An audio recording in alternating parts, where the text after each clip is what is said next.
இலங்கையின் முதற்தர சுற்றுலா தலம் ரீச்சாவின் மாபெரும் உணவு திருவிழா ஆகஸ்ட் மாதம் 7, 8, 9 மற்றும் 10 தேதிகளில் மாலை 6 மணி முதல் 10 மணி வரை. இன்றைய டிக்கெட்டுகளை பெற்றுக் கொள்ளுங்கள். வணக்கம், இது ஐபிசி தமிழின் பிரதான செய்திகள். செய்திகளோடு நான் லக்ஷனா யாதவன். முதலில் தலைப்புச் செய்திகள். அரசியல் பழிவாங்கலில் ஈடுபடும் அரசு விரைவில் வீட்டுக்கு விரட்டியடிக்கப்படும். சாகர காரியவசம் எச்சரிக்கை. செம்மணி மனித புதைகுழி 427 தீப்பந்தங்கள் ஏற்றிய அஞ்சலி. வெளிநாட்டிலிருந்து வருகை தந்த பெண் உட்பட 5 கட்டுநாயக்கவில் கைது. எமது கிராமத்திற்கு செல்லும் வீதியை விடுவிக்க வேண்டும்.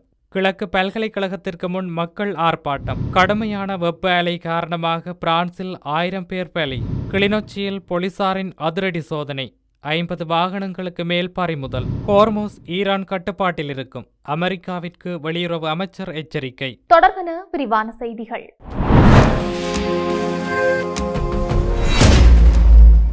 அரசியல் பழிவாங்கல் நடவடிக்கைகளில் ஈடுபட்டு வரும் தற்போதைய தேசிய மக்கள் சக்தி அரசு நாட்டு மக்களால் மிக விரைவில் வீட்டுக்கு விரட்டியடிக்கப்படும் என்று ஸ்ரீலங்கா பொதுஜன பெரமுனவின் பொதுச் செயலாளர் சாகர காரியவசம் தெரிவித்துள்ளார். இதுகுறித்து ஊடகங்களிடம் அவர் மேலும் கூறுகையில், தற்போதைய அரசு நாட்டு மக்களின் பிரச்சினைகளை தீர்ப்பதை விடுத்து முற்றிலும் அரசியல் பழிவாங்கல்களை மட்டுமே இலக்காக கொண்டு செயற்பட்டு வருகின்றது. கடந்த காலத்தில் அவர்கள் நாட்டு மக்களுக்கு வழங்கிய வாக்குறுதிகள் எதனையும் நிறைவேற்றவில்லை.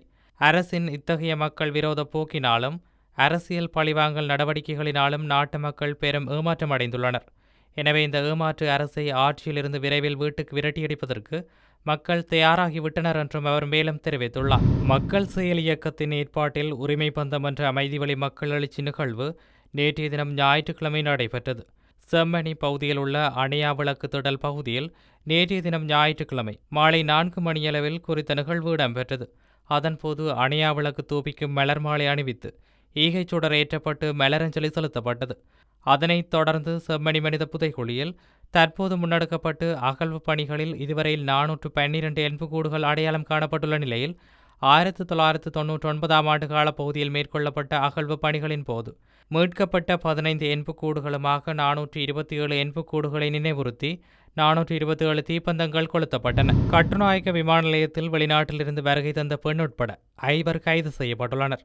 7,22,00,000 ரூபாய் பெறுமதியான ஹசிஸ் மற்றும் குஷ் போதைப் பொருட்களை கொண்டு வந்த நிலையிலேயே அவர்கள் கைது செய்யப்பட்டுள்ளனர்.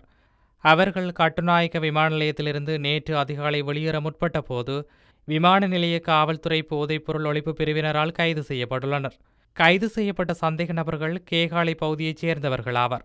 நேற்று அதிகாலை 4:30 மணியளவில் தாய்லாந்தின் பேங்காக் நகரிலிருந்து கட்டுநாயக்க விமான நிலையத்தை வந்தடைந்துள்ளனர். சந்தேக நபர்கள் மேலதிக விசாரணைக்காக நீர்கொழும்பு நீதவான் முன்னிலையில் முற்படுத்தப்பட உள்ளனர். மட்டக்களப்பு வந்தாறு மூலையில் அமைந்துள்ள கிழக்கு பல்கலைக்கழகம் தமது கிராமத்திற்கு செல்லும் வீதியை விடுவிக்க வேண்டும் என வலியுறுத்தி அப்பகுதி மக்களும் பொது அமைப்புகளும் இணைந்து கிழக்கு பல்கலைக்கழகத்திற்கு முன்னால் நேற்று காலை கவனஈர்ப்பு ஆர்ப்பாட்டம் ஒன்றில் ஈடுபட்டுள்ளனர். கடந்த 1990 ஆண்டு யுத்தகால பகுதியில் தமது கிராமத்திற்கு செல்லும் பிரதான வீதி மூடப்பட்டதாக ஆர்ப்பாட்டத்தில் ஈடுபட்டவர்கள் தெரிவித்தனர். யுத்தம் முடிவடைந்த பின்னர் கிழக்கு பல்கலைக்கழகம் சுற்றுமதில் அமைத்ததால் தங்களது கிராமத்திற்கான வீதி முற்றிலும் தடைப்பட்டுள்ளதாக குறிப்பிட்ட மக்கள் தமக்கான வீதியை உடனடியாக விடுவிக்க வேண்டும் என கோரி இந்த ஆர்ப்பாட்டத்தை முன்னெடுத்திருந்தனர்.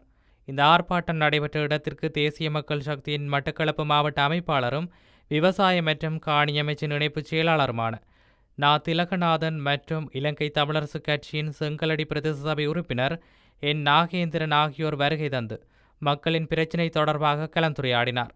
இதன்போது ஆர்ப்பாட்டத்தில் ஈடுபட்ட மக்கள் தங்களது நியாயமான கோரிக்கைகள் அடங்கிய மகஜர் ஒன்றையும் அவர்களிடம் கையளித்தனர். ஐரோப்பிய நாடுகள் முழுவதும் வரலாறு காணாத வகையில் வீசி வரும் கடுமையான வெப்ப அலை காரணமாக பிரான்சில் மட்டும் இதுவரை சுமார் 1000 பேர் உயிரிழந்துள்ளதாக அந்நாட்டு பொது சுகாதார நிறுவனம் தெரிவித்துள்ளது. ஜூன் 20 தொடங்கிய இந்த உஷ்ண அலை ஐரோப்பிய வரலாற்றிலேயே மிக மோசமான ஒன்றாக கருதப்படும் நிலையில் மின்னுற்பத்தி பாதிப்பு மற்றும் உள்கட்டமைப்பு சேதங்கள் என பல நாடுகளை நிலைகுலைய செய்துள்ளது. தற்போதைய முதற்கட்ட புள்ளி விவரங்களின்படி உயிரிழந்தவர்களில் பெரும்பாலானோர் 65 வயது மற்றும் அதற்கு மேற்பட்ட முதியவர்கள் என்றும் முதியோர் இல்லங்கள் மற்றும் வீடுகளில் நிகழ்ந்த மரணங்கள் குறித்த முழுமையான விவரங்கள் திரட்டப்படும் போது இந்த இறப்பு எண்ணிக்கை மேலும் அதிகரிக்கக்கூடும் என்றும் சுகாதார அதிகாரிகள் எச்சரித்துள்ளனர். தற்போது பிரான்சின் பெரும்பாலான பகுதிகளில் உஷ்ணத்தின் வீரியம் சற்றே குறைய தொடங்கியுள்ள போதிலும் வடகிழக்கு பிராந்தியங்களில் உள்ள சில மாவட்டங்களுக்கு இன்னும் வெப்ப அலை எச்சரிக்கை நீட்டிக்கப்பட்டு வருகிறது. இதுகுறித்து பேசியுள்ள பிரான்ஸ் சுகாதார அமைச்சர் ஸ்டெபானி ரிஸ்ட், வானிலை மாற்றமடைந்து வெப்பம் தணிந்த பிறகும் கூட அதன் பக்க விளைவுகள் மற்றும் உடல்நல பாதிப்புகள் சுமார் 10 நாட்களுக்கு நீடிக்கக்கூடும் என்பதால் பொதுமக்கள் தொடர்ந்து விழிப்புடன் இருக்க வேண்டும் என்று அறிவுறுத்தியுள்ளார். உலகளாவிய சராசரியை விட ஐரோப்பாவில் பருவநிலை மாற்றம் மிக அதிவேகமாக நிகழ்ந்து வருவதே இந்த அதீத காலநிலை மாற்றத்திற்கு காரணம் என விஞ்ஞானிகள் கவலை தெரிவித்துள்ளனர். கிளிநொச்சி பகுதியில் பொதுமக்களுக்கும் போக்குவரத்துக்கும் இடையூறு விளைவிக்கும் வகையில் அதிவேகமாக பயணிக்கும் மோட்டார் சைக்கிள்களை கட்டுப்படுத்தும் நோக்கில் போக்குவரத்து போலீசாரின் விசேட அதிரடி வீதி சோதனை நடவடிக்கை முன்னெடுக்கப்பட்டது. வீதி விபத்துக்களை தடுப்பதையும் பாதசாரிகள் மற்றும் ஏனைய வாகன சாரதிகளின் பாதுகாப்பை உறுதிப்படுத்துவதை நோக்கமாக கொண்டு ஜூன் மாதத்தில் மட்டும் மேற்கொண்ட சோதனையின் போது பல்வேறு போக்குவரத்து விதிமீறல்களில் ஈடுபட்ட சுமார் 30க்கும் அதிகமான அதிவேக சொகுசு மோட்டார் சைக்கிள்கள் போலீசாரால் சட்ட நடவடிக்கைக்கு உட்படுத்தப்பட்டுள்ளனர். வீதியில் செல்லும் பயணிகளுக்கு ஆபத்தை விளைவிக்கும் வகையில் முறையான சட்டப்பூர்வ ஆவணங்களின்றி செலுத்தப்பட்டமை, சாரதி அனுமதி பத்திரம் இல்லாதமை, பொதுமக்களின் பாதுகாப்பிற்கு அச்சுறுத்தல் ஏற்படுத்தும் வகையில் போக்குவரத்து விதிகளுக்கு முரணாகவும் செயற்படும் வாகன சாரதிகளுக்கு எதிராக இனிவரும் நாட்களிலும் இத்தகைய கடுமையான சட்ட நடவடிக்கைகள் தொடரும் என கிளிநொச்சி போக்குவரத்து போலீசார் தெரிவித்துள்ளனர். இதேபோல் உரிய ஆவணங்கள் இல்லாமல் சட்டவிரோத மணல் கடத்தலில் ஈடுபட்ட சுமார் 20க்கும் அதிகமான டிப்பர் வாகனங்கள் பறிமுதல் செய்யப்பட்டுள்ள நிலையில் சட்ட நடவடிக்கைகள் எடுக்கப்பட உள்ளதாக கிளிநொச்சி போலீசார் தெரிவித்துள்ளனர். அமெரிக்கா மற்றும் ஈரானுக்கிடையே அண்மையில் கையெழுத்தான புரிந்துணர்வு ஒப்பந்தத்தின்படி சர்வதேச அளவில் முக்கியத்துவம் வாய்ந்த கடல்வழி பாதையான ஹோர்முஸ் நீரிணை அடுத்த 30 நாட்களுக்கு ஈரானின் முழுமையான மேற்பார்வை மற்றும் கட்டுப்பாட்டிலேயே இருக்கும் என்று அந்நாட்டின் வெளியுறவு அமைச்சர் அப்பாஸ் அராக்சி திட்டவட்டமாக தெரிவித்துள்ளார். ஈரானிய ஆளில்லா விமான கப்பல் ஒன்றின் மீது தாக்குதல் நடத்தியதைத் தொடர்ந்து அமெரிக்கா 2வது நாளாக ஈரான் மீது குண்டு வீசி தாக்குதல் நடத்தியுள்ள நிலையில் இந்த அறிக்கை வெளியாகியுள்ளது. ஈராக் தலைநகர் பக்தாத்திற்கு அரசுமுறை பயணம் மேற்கொண்டுள்ள அப்பாஸ் அராக்சி அங்குள்ள தனது ஈராக் நாட்டு வெளியுறவு அமைச்சருடன் இணைந்து நடத்திய கூட்டு செய்தியாளர் சந்திப்பில் ஹோர்முஸ் நீரிணையின் நிர்வாக விவகாரங்களில் மற்ற நாடுகள் தலையிட வேண்டாம் என்று வலியுறுத்தியுள்ளார். இந்த ஒப்பந்தத்தின்படி ஹோர்முஸ் நீரிணையை முழுமையாக நிர்வகிக்கும் பொறுப்பு ஈரான் இஸ்லாமிய குடியரசுக்கே உள்ளது என்றும் இதில் வேறு எந்தவொரு நாடோ அல்லது தரப்போ தலையிட முடியாது என்றும் அவர் தெளிவுபடுத்தியுள்ளார்.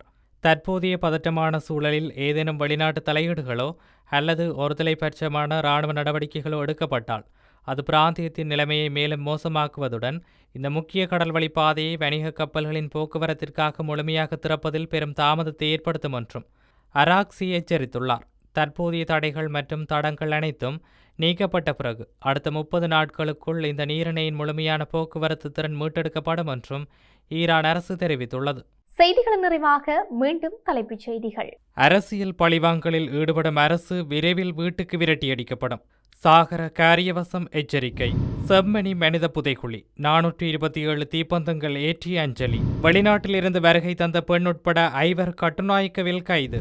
எமது கிராமத்திற்கு செல்லும் வீதியை விடுவிக்க வேண்டும். கிழக்கு பல்கலைக்கழகத்திற்கு முன் மக்கள் ஆர்ப்பாட்டம். கடுமையான வெப்ப அலை காரணமாக பிரான்சில் 1000 பேர் பலி. கிளிநொச்சியில் போலீசாரின் அதிரடி சோதனை.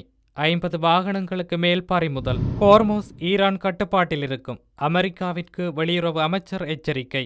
இத்துடன் ஐபிசி தமிழின் பிரதான செய்திகள் நிறைவு பெற்றன. செய்திகளை உடனுக்குடன் அறிந்து கொள்ள ஐபிசி தமிழ் என்ற எமது யூடியூப் பக்கத்தினூடாக இணைந்திருங்கள். வணக்கம்.